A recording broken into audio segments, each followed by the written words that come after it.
Yahoo! Hello mga masters and mga ka-G!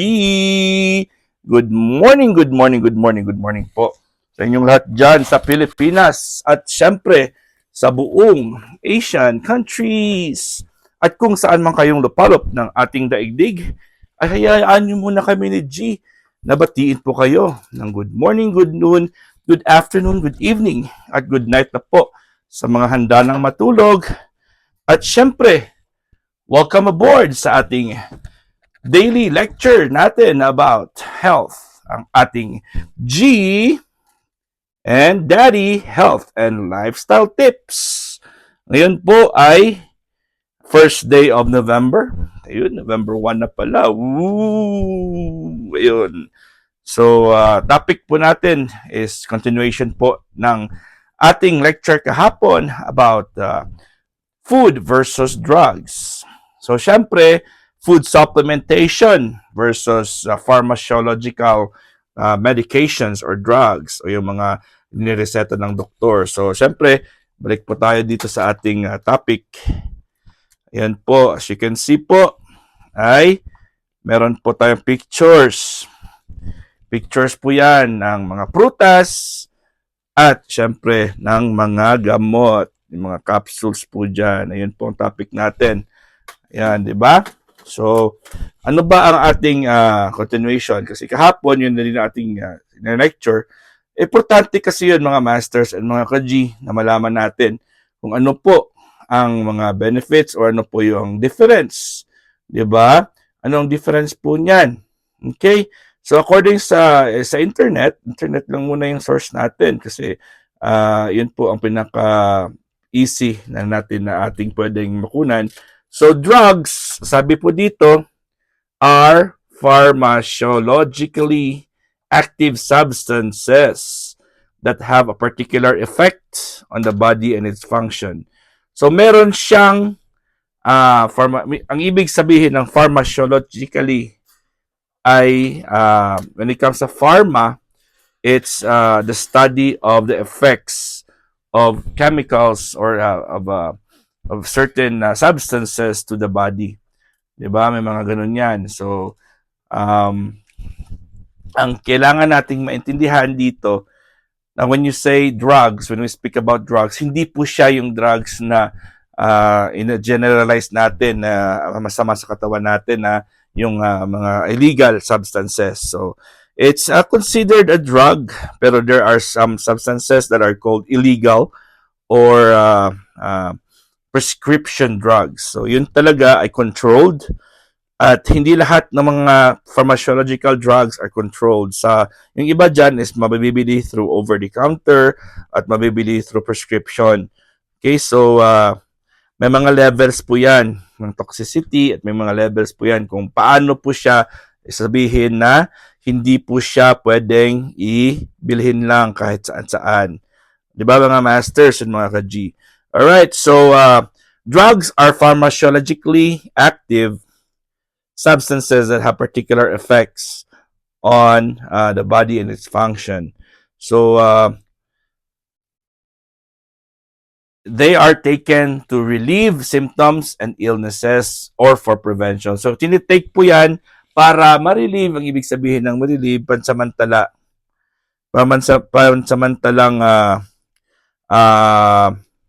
mawala ang iyong dinadamdam, ang mga kirot, ang mga sakit. Pansamantala lang po, i-relieve lang kasi dito yung nakasulat.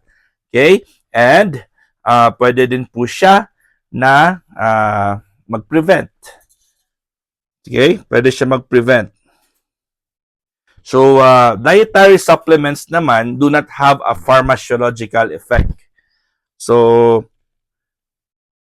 hindi siya katulad ng mga gamot na gawa para sa specific ang meanings ng pharmacological effect is really concerned with the uses, effects, syempre and modes of actions of drugs or pharmacological treatment. So yun po ay meron po siyang reaction ng certain chemical na ginawa as they considered it as a drug at yung study of the effects or yung connection niya, yung kanyang epekto sa ating katawan. So, yung ating mga supplements, yung dietary supplements po, ay sinasabi po nila dito na wala po siyang pharmacological effect. And manufacturers aren't allowed to claim that they do. Hindi siya pwedeng sabihin na ito po ay nakakapagpagaling ng ganito, yung basta dietary supplements. Hindi po sila allowed ng FDA or Food and Drugs Administration na mag-claim. That's why makikita niyo po sa kanilang label na no approved therapeutic claims. So ano lang po yan, requirement po yan ng FDA na sinasabi nila na bawal silang mag-claim. Okay? So that's just the rules set by the body of that certain regulatory body na hindi sila pwedeng magsabi dyan na nakaka-claim, nakakapagpagaling po. Okay? Their sole purpose is to provide the body with nutrients. So yan ang ating topic kahapon, di ba? Sabi ko na ang ating food supplements, ang tinatawag na supplements is more on supplying kung ano po ang kulang sa katawan natin.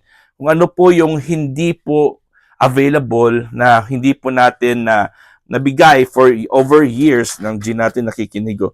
For over years po na hindi po nabigay sa ating katawan, ay yung supplement na yan ay makakatulong para po i-provide, but that's why it's called supplement because it will supply what the body lacked. Diba? So, ayun po ang kanyang ibig sabihin. Okay, so ano naman po ang next nating topic? So, syempre, i-differentiate po natin. Can foods be drugs? Ito yung question sa taas. So, can foods be drugs and drugs be food? Okay, a popular definition of food might include these elements. So basta pag sinabi nating food, okay mga masters, pag sinabi nating food that is mainly for nourishment, syempre taste, fuel, kumbaga magbibigay siya ng gasolina sa katawan mo, is food. Energy, then magagaling energy. Syempre, materials. O, di ba? Ano ba yung gagamitin ng mga organs natin pag walang food? Materials po yan. And appetite.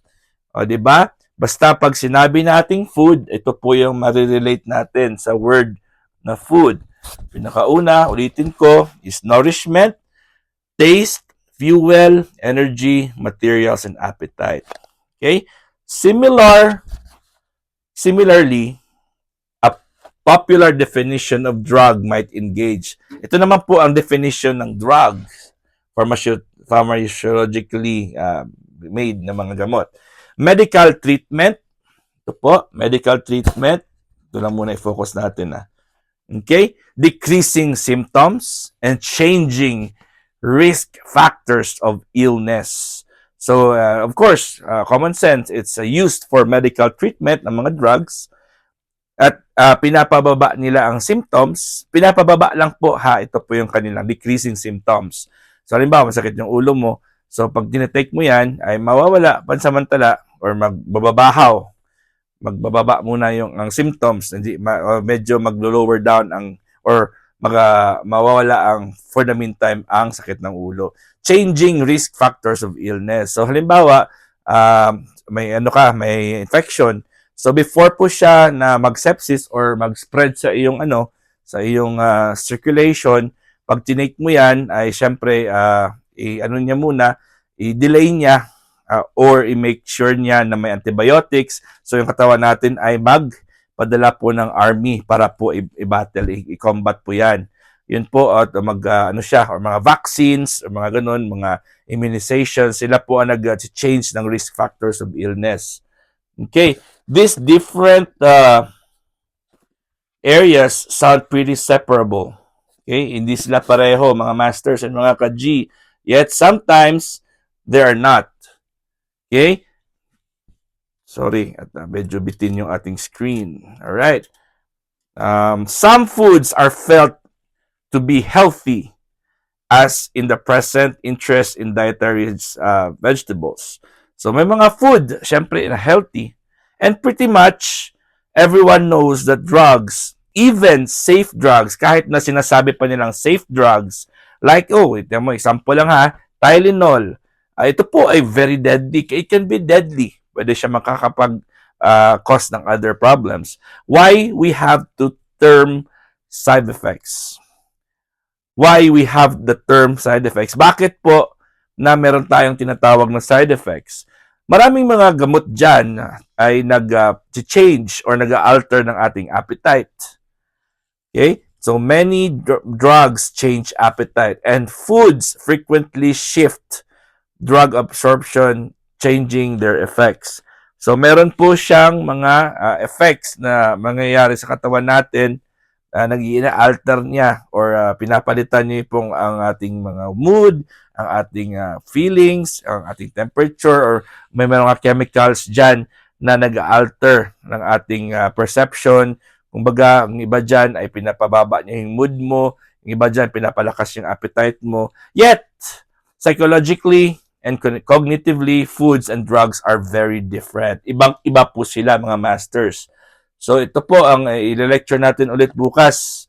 Okay, foods and drugs. So, bukas, abangan niyo po ang ating topic. Foods have the presumption of safety. Ayan. So, bukas, i-lecture natin yan. Hindi na tayo, wala na tayong time. So, kita-kits tayo mamaya sa alas 8 ng gabi, Philippine time, sa ating premier promotion sa Team Puyaters. And of course, ang inyong one and only Master Worm, ang inyong host. And of course, sa Sunday, si Master Worm ulit ang ating host from 11 noon to 4 in the afternoon. Alright mga Masters and mga ka-G, hanggang dito lang po tayo ngayon. At si G natin ay iiwan na naman natin. At ako po ay babalik naman sa work. Maraming salamat. God is great. Yahoo!